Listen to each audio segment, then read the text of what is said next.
I was born in Boston, New England, and owe my first instructions in literature to the free grammar schools established there.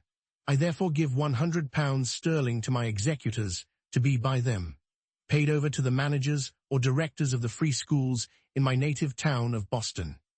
To be by them, put out to interest, and so continued at interest forever, which interest annually shall be laid out in silver medals, and given as honorary rewards annually by the directors of the said free schools belonging to the said town, in such manner as to the discretion of the selectmen of the said town shall seem meet. Introduction. Block. We Americans devour eagerly any piece of writing that purports to tell us the secret of success in life, yet how often we are disappointed to find nothing but commonplace statements, or receipts that we know by heart but never follow. Most of the life stories of our famous and successful men fail to inspire because they lack the human element that makes the record real and brings the story within our grasp. While we are searching far and near for some Aladdin's lamp to give coveted fortune, there is ready at our hand if we will only reach out and take it, like the charm in Milton's Camus, the interesting, human, and vividly told story of one of the wisest and most useful lives in our own history. And perhaps in any history. In Franklin's autobiography is offered not so much a ready-made formula for success as the companionship of a real flesh and blood man of extraordinary mind and quality, whose daily walk and conversation will help us to meet our own difficulties, much as does the example of a wise and strong friend. While we are fascinated by the story, we absorb the human experience through which a strong and helpful character is building. The thing that makes Franklin's autobiography different from every other life story of a great and successful man is just this human aspect of the account. Franklin told the story of his life. As he himself says, for the benefit of his posterity. He wanted to help them by the relation of his own rise from obscurity and poverty to eminence and wealth. He is not unmindful of the importance of his public services and their recognition, yet his accounts of these achievements are given only as a part of the story. And the vanity displayed is incidental and in keeping with the honesty of the recital. There is nothing of the impossible in the method and practice of Franklin as he sets them forth. The youth who reads the fascinating story is astonished to find that Franklin in his early years struggled with the same everyday passions and difficulties that he himself experiences. And he loses the sense of discouragement that comes from a realization of his own shortcomings and inability to attain. There are other reasons why the autobiography should be an intimate friend of American young people. Here they may establish a close relationship with one of the foremost Americans as well as one of the wisest men of his age. The life of Benjamin Franklin is of importance to every American primarily because of the part he played in securing the independence of the United States and in establishing it as a nation. Franklin shares with Washington the honors of the Revolution and of the events leading to the birth of the new nation. While Washington was the animating spirit of the struggle in the colonies, Franklin was its ablest champion abroad. To Franklin's cogent reasoning and keen satire, we owe the clear and forcible presentation of the American case in England and France, while to his personality and diplomacy, as well as to his facile pen. We are indebted for the foreign alliance and the funds without which Washington's work must have failed.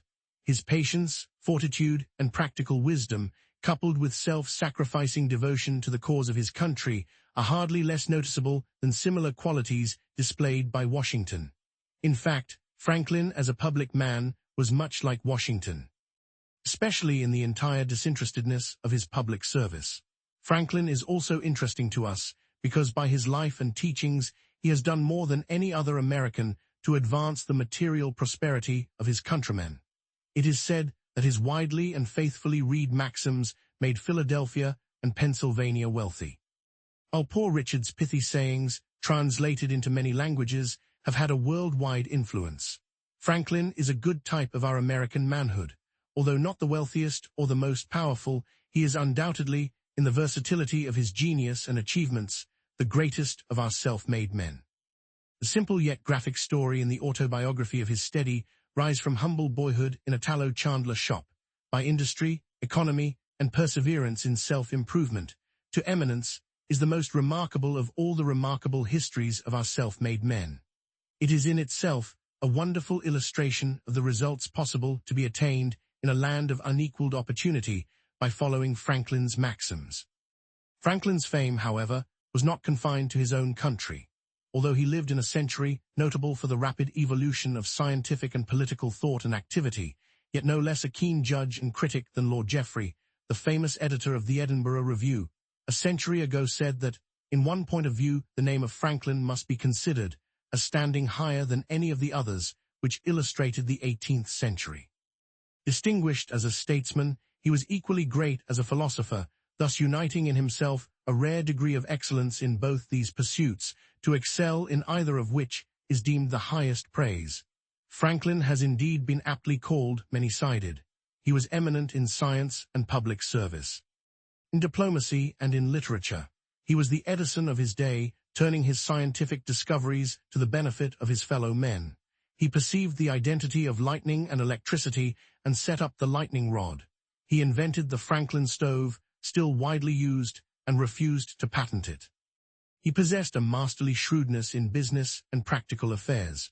Carlyle called him the father of all the Yankees. He founded a fire company, assisted in founding a hospital, and improved the cleaning and lighting of streets. He developed journalism, established the American Philosophical Society, the public library in Philadelphia. In the University of Pennsylvania, he organized a postal system for the colonies, which was the basis of the present United States Post Office. Bancroft, the eminent historian, called him the greatest diplomatist of his century. He perfected the Albany Plan of Union for the colonies. He is the only statesman who signed the Declaration of Independence, the Treaty of Alliance with France, the Treaty of Peace with England, and the Constitution. As a writer, he has produced, in his autobiography and in Poor Richard's Almanac, two works that are not surpassed by similar writing. He received honorary degrees from Harvard and Yale, from Oxford and St. Andrews. He was made a Fellow of the Royal Society, which awarded him the Copley Gold Medal for improving natural knowledge. He was one of the 8 foreign associates of the French Academy of Science. The careful study of the autobiography is also valuable because of the style in which it is written. If Robert Louis Stevenson is right in believing that his remarkable style was acquired by imitation, then the youth who would gain the power to express his ideas clearly, forcibly, and interestingly cannot do better than to study Franklin's method. Franklin's fame in the scientific world was due almost as much to his modest, simple and sincere manner of presenting his discoveries and to the precision and clearness of the style in which he described his experiments as to the results he was able to announce. Sir Humphrey Davy, the celebrated English chemist, himself an excellent literary critic as well as a great scientist, said a singular felicity guided all Franklin's researches, and by very small means he established very grand truths. The style and manner of his publication on electricity are almost as worthy of admiration as the doctrine it contains. Franklin's place in literature is hard to determine because he was not primarily a literary man. His aim in his writings, as in his life work, was to be helpful to his fellow men. For him, writing was never an end in itself, but always a means to an end. Yet his success as a scientist, a statesman, and a diplomat, as well as socially, was in no little part due to his ability as a writer. His letters charmed all, and made his correspondence eagerly sought. His political arguments were the joy of his party and the dread of his opponents. His scientific discoveries were explained in language at once so simple and so clear that ploughboy and exquisite could follow his thought or his experiment to its conclusion. As far as American literature is concerned, Franklin has no contemporaries. Before the autobiography, only one literary work of importance had been produced in this country, Cotton Mather's Magnalia, a church history of New England in a ponderous, stiff style. Franklin was the first American author to gain a wide and permanent reputation in Europe. The autobiography, Poor Richard, Father Abraham's Speech of the Way to Wealth, as well as some of the bagatelles, are as widely known abroad as any American writings. Franklin must also be classed as the first American humorist. English literature of the 18th century was characterized by the development of prose. Periodical literature reached its perfection early in the century in the Tattle Rand, the Spectator of Addison and Steele. Pamphleteers flourished throughout the period. The homelier prose of Bunyan and Defoe gradually gave place to the more elegant and artificial language of Samuel Johnson, who set the standard for prose writing from 1745 onward. This century saw the beginnings of the modern novel in Fielding's Tom Jones, Richardson's Clarissa Harlowe, Sterne's Tristram Shandy, and Goldsmith's Vicar of Wakefield. Gibbon wrote The Decline and Fall of the Roman Empire, Hume his History of England, and Adam Smith The Wealth of Nations.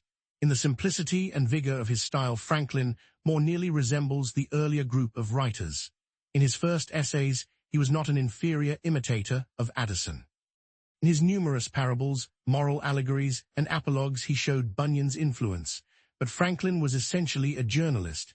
In his swift, terse style, he is most like Defoe, who was the first great English journalist and master of the newspaper narrative. The style of both writers is marked by homely, vigorous expression, satire, burlesque, repartee. Here the comparison must end. Defoe and his contemporaries were authors. Their vocation was writing, and their success rests on the imaginative or creative power they displayed. To authorship, Franklin laid no claim. He wrote no work of the imagination. He developed only incidentally a style in many respects as remarkable as that of his English contemporaries. He wrote the best autobiography in existence, one of the most widely known collections of maxims, and an unsurpassed series of political and social satires, because he was a man of unusual scope of power and usefulness, who knew how to tell his fellow men the secrets of that power and that usefulness. The story of the autobiography. The account of how Franklin's autobiography came to be written and of the adventures of the original manuscript forms in itself an interesting story. The autobiography is Franklin's longest work, and yet it is only a fragment. The first part, written as a letter to his son, William Franklin, was not intended for publication, and the composition is more informal and the narrative more personal than in the second part, from 1730 on, which was written with a view to publication. The entire manuscript shows little evidence of revision. In fact, the expression is so homely and natural that his grandson, William Temple Franklin, in editing the work changed some of the phrases because he thought them inelegant and vulgar. Franklin began the story of his life while on a visit to his friend, Bishop Shipley, at Twyford, in Hampshire, southern England, in 1771. He took the manuscript, completed to 1731, with him when he returned to Philadelphia in 1775. It was left there with his other papers when he went to France in the following year, and disappeared during the confusion incident to the Revolution. 23 pages of closely written manuscript fell into the hands of Abel James, an old friend, who sent a copy to Franklin at Passy, near Paris, urging him to complete the story. Franklin took up the work at Passy in 1784 and carried the narrative forward a few months. He changed the plan to meet his new purpose of writing to benefit the young reader. His work was soon interrupted and was not resumed until 1788. And he was at home in Philadelphia. He was now old, infirm, and suffering, and was still engaged in public service. Under these discouraging conditions, the work progressed slowly. It finally stopped when the narrative reached the year 1757. Copies of the manuscript were sent to friends of Franklin in England and France, among others to Monsieur Le Vaillard at Paris. The first edition of the autobiography was published in French at Paris in 1791. It was clumsily and carelessly translated, and was imperfect and unfinished. Where the translator got the manuscript is not known. Le Vaillard disclaimed any knowledge of the publication. From this faulty French edition, many others were printed, some in Germany, 2 in England, and another in France, so great was the demand for the work. In the meantime, the original manuscript of the autobiography had started on a varied and adventurous career. It was left by Franklin with his other works to his grandson, William Temple Franklin, whom Franklin designated as his literary executor. When Temple Franklin came to publish his grandfather's works in 1817, he sent the original manuscript of the autobiography to the daughter of Le Vaillard in exchange for her father's copy, probably thinking the clearer transcript would make better printer's copy.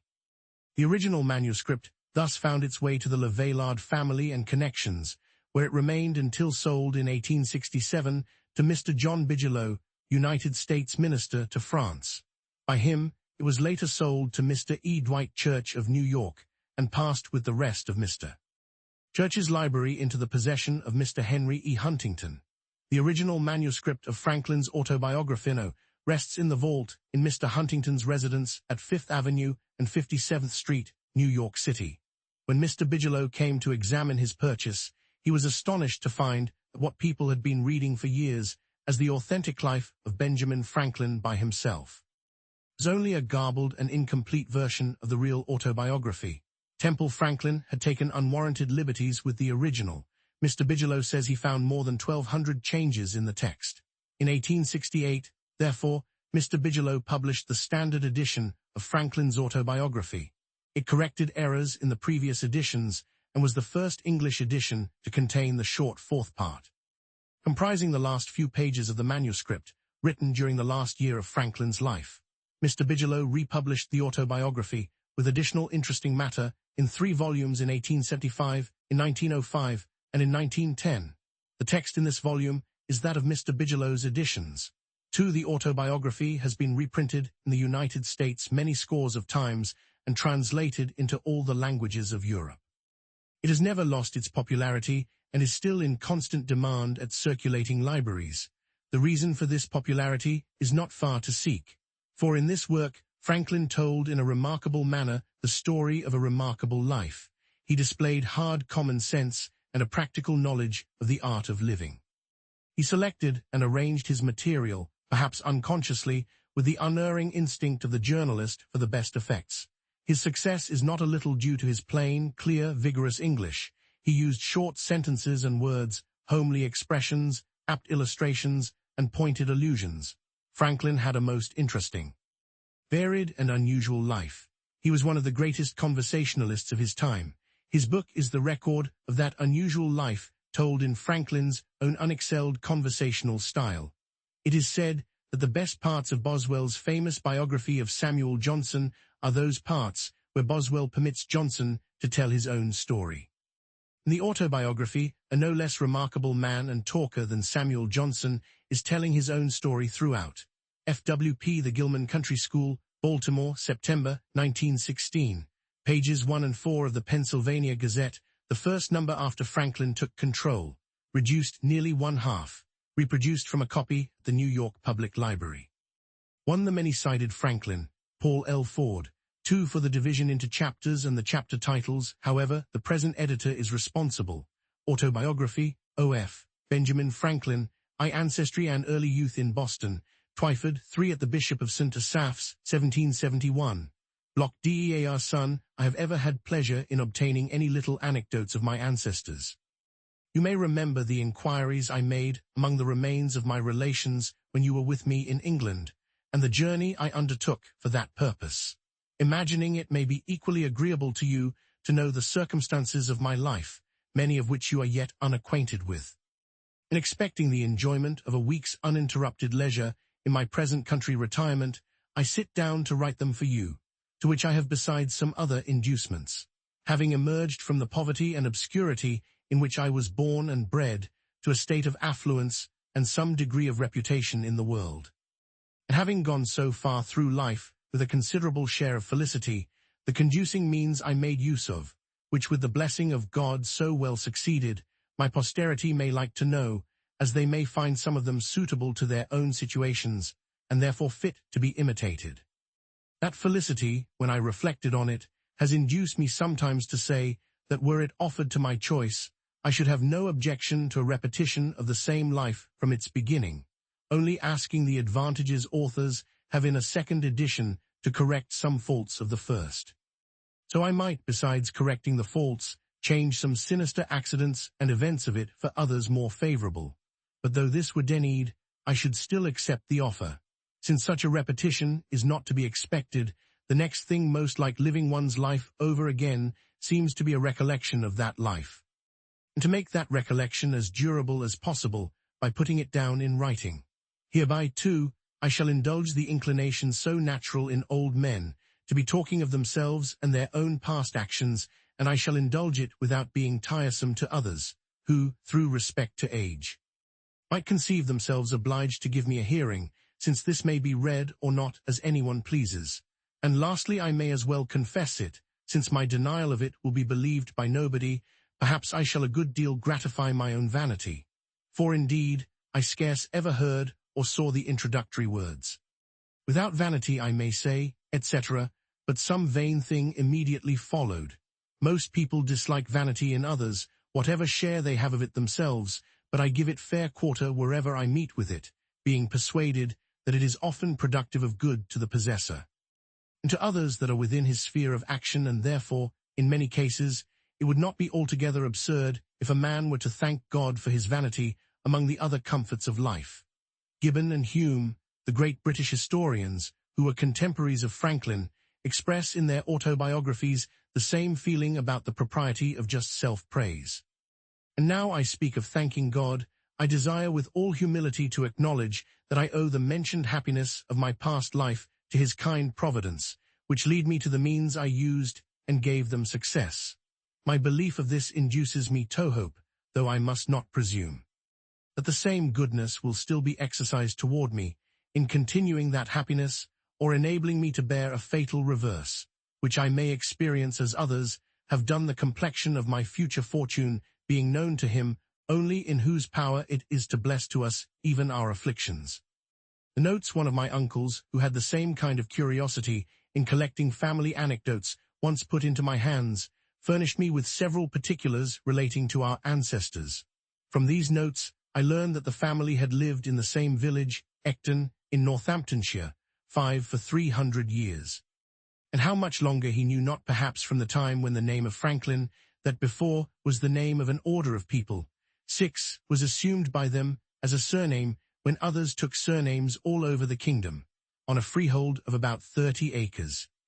Aided by the smith's business, which had continued in the family till his time, the eldest son being always bred to that business, a custom which he and my father followed as to their eldest sons.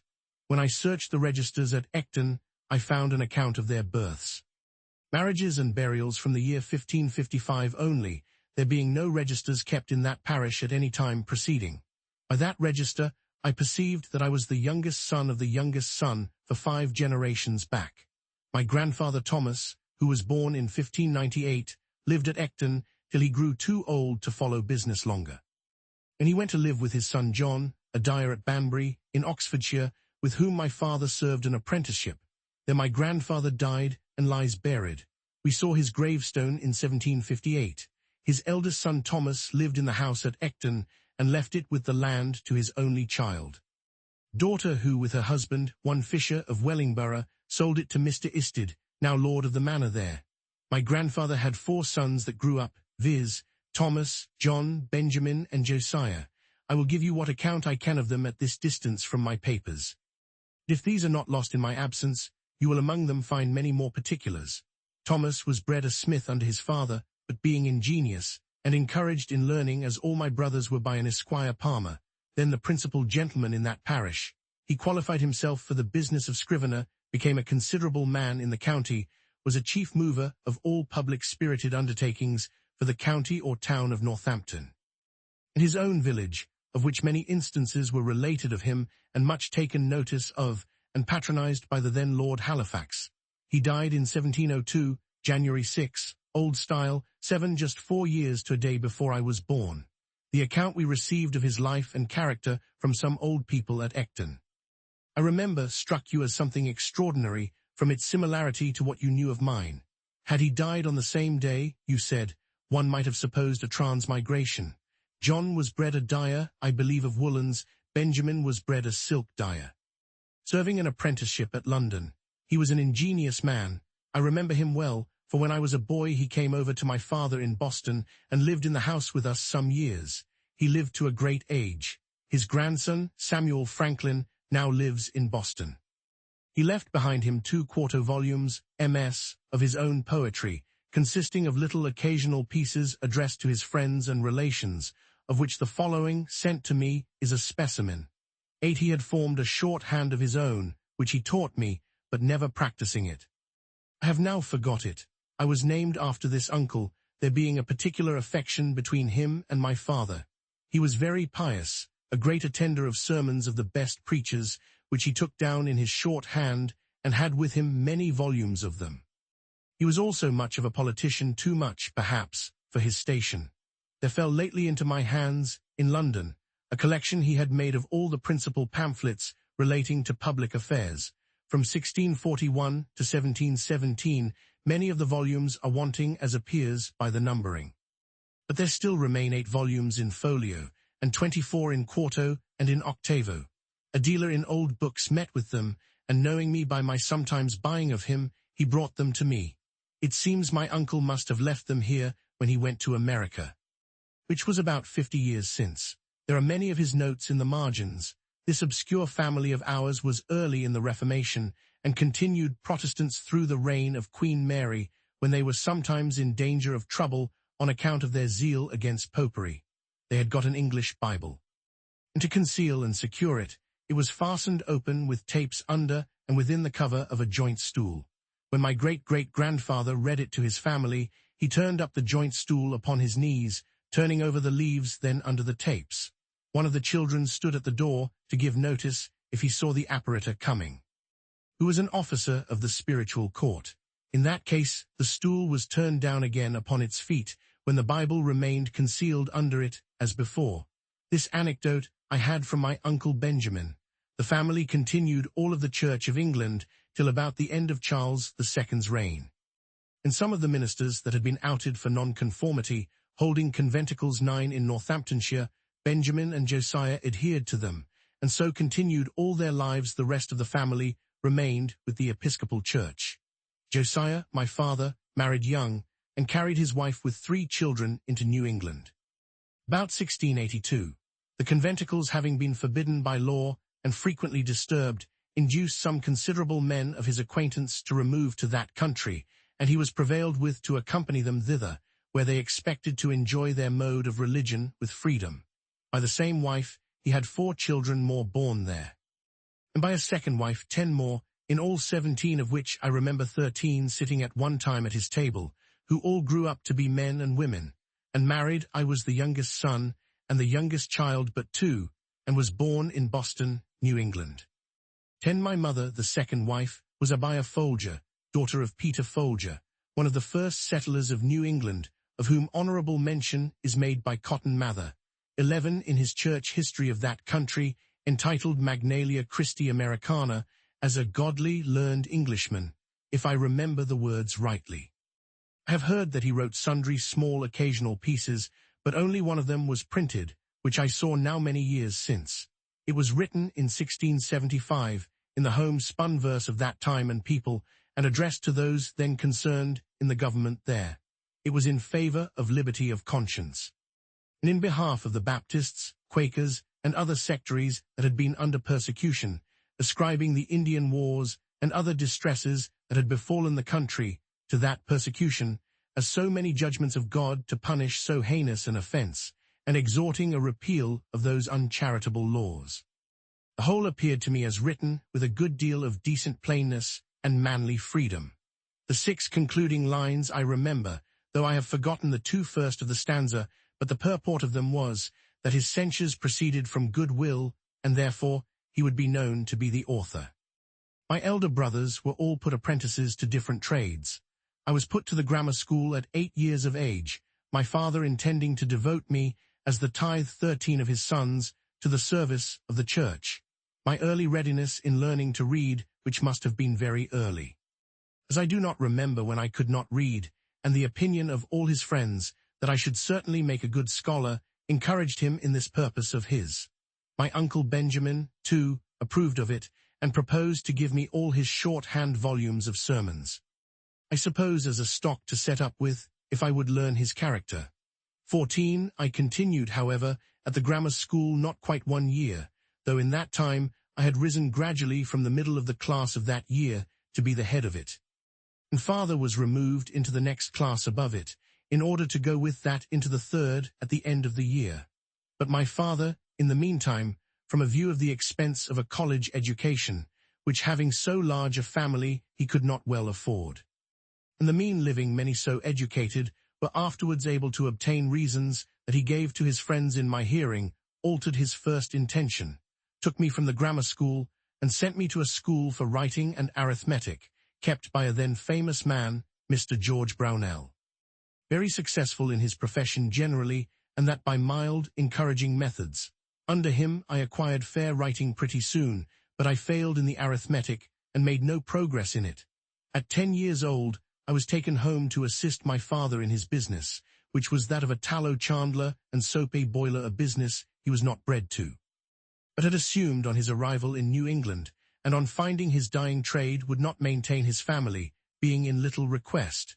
Accordingly, I was employed in cutting wick for the candles, filling the dipping mold and the molds for cast candles, attending the shop, going of errands, etc. I disliked the trade, and had a strong inclination for the sea, but my father declared against it. However, living near the water, I was much in and about it, learnt early to swim well, and to manage boats, and when in a boat or canoe with other boys, I was commonly allowed to govern, especially in any case of difficulty, and upon other occasions I was generally a leader among the boys, and sometimes led them into scrapes, of which I will mention one instance, as it shows an early projecting public spirit, though not then justly conducted. There was a salt marsh that bounded part of the mill pond, on the edge of which, at high water, we used to stand to fish for minnows. By much trampling, we had made it a mere quagmire. My proposal was to build a wharf there fit for us to stand upon, and I showed my comrades a large heap of stones, which were intended for a new house near the marsh, and which would very well suit our purpose. Accordingly, in the evening, when the workmen were gone, I assembled a number of my playfellows, and working with them diligently like so many emmets, sometimes 2 or 3 to a stone, we brought them all away and built our little wharf. The next morning the workmen were surprised at missing the stones, which were found in our wharf. Inquiry was made after the removers. We were discovered, and complained of several of us, were corrected by our fathers, and, though I pleaded the usefulness of the work, mine convinced me that nothing was useful which was not honest. I think you may like to know something of his person and character. He had an excellent constitution of body, was of middle stature, but well set, and very strong. He was ingenious, could draw prettily, was skilled a little in music, and had a clear, pleasing voice, so that when he played psalm tunes on his violin, and sung withal, as he sometimes did in an evening after the business of the day was over, it was extremely agreeable to hear. He had a mechanical genius too, and on occasion was very handy in the use of other tradesmen's tools, but his great excellence lay in a sound understanding and solid judgment in prudential matters, both in private and public affairs. In the latter, indeed, he was never employed, the numerous family he had to educate, and the straightness of his circumstances keeping him close to his trade, but I remember well his being frequently visited by leading people, who consulted him for his opinion in affairs of the town or of the church he belonged to, and showed a good deal of respect for his judgment and advice. He was also much consulted by private persons about their affairs when any difficulty occurred, and frequently chosen an arbitrator between contending parties.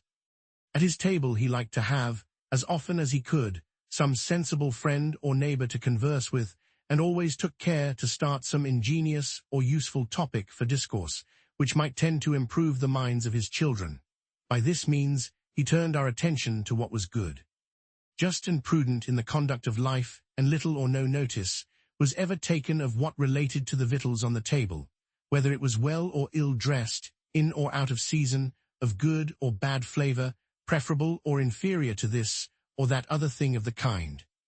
So that I was brought up in such a perfect inattention to those matters as to be quite indifferent what kind of food was set before me, and so unobservant of it, that to this day, if I am asked, I can scarce tell a few hours after dinner what I dined upon.